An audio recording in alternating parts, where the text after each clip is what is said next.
I'll pull up the main menu so you can get a look at it here. It's also quite pretty. It's not unlike what we've seen on Verizon devices in the past, but it has a really cool kind of look to it, and all very, I don't know, somehow eco-friendly, very organic, trees and flowers and that kind of thing. It's really a good-looking theme here. We can change the theme, but changing the theme is going to disable the wallpaper. I mean, it's going to disable the habitat mode that we've been enjoying. So, but we're going to show you just what it looks like anyway.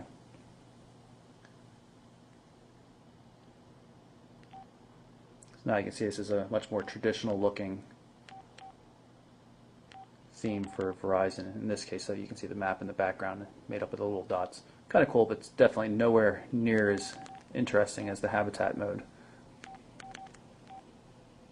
There are, of course, other themes as well, but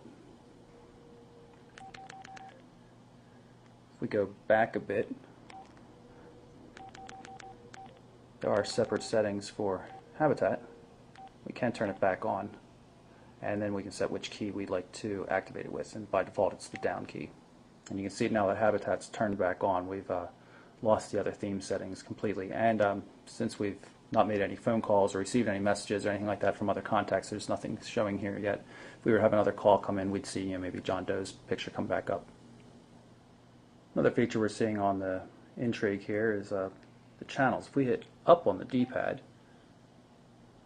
it loads the Verizon channels view.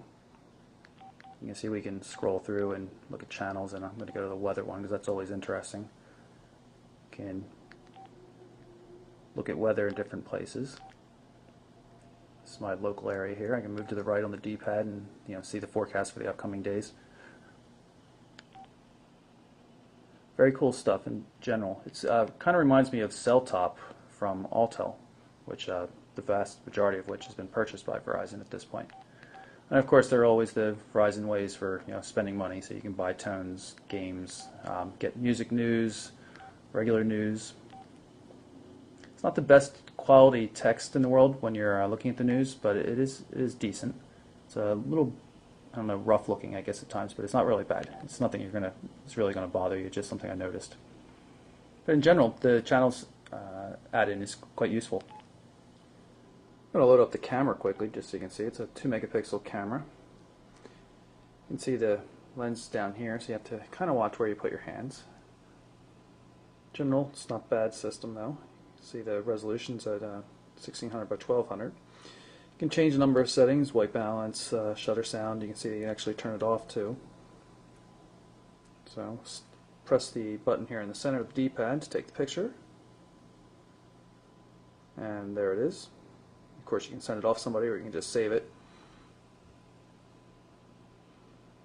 If you long press the button down here, the camcorder button, it'll switch modes. So now you can see we're in video mode. You can turn the video light on if we like.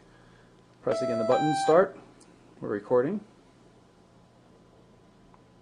Press it again to stop. And we've just recorded a video. In terms of other hardware features, of course we've got a 2.5mm headset port, volume control. There is a micro USB port here for charging. In the back we have a micro SD card slot. Verizon claims that the card slot's good for cards as large as 8 gigabytes in capacity, but chances are pretty good that it'll work with larger ones too when you get one of those, just because the standard supports it. Very slick package. Overall, very pleased with this effort from Nokia for Verizon, and I think it's going to be a good seller for them.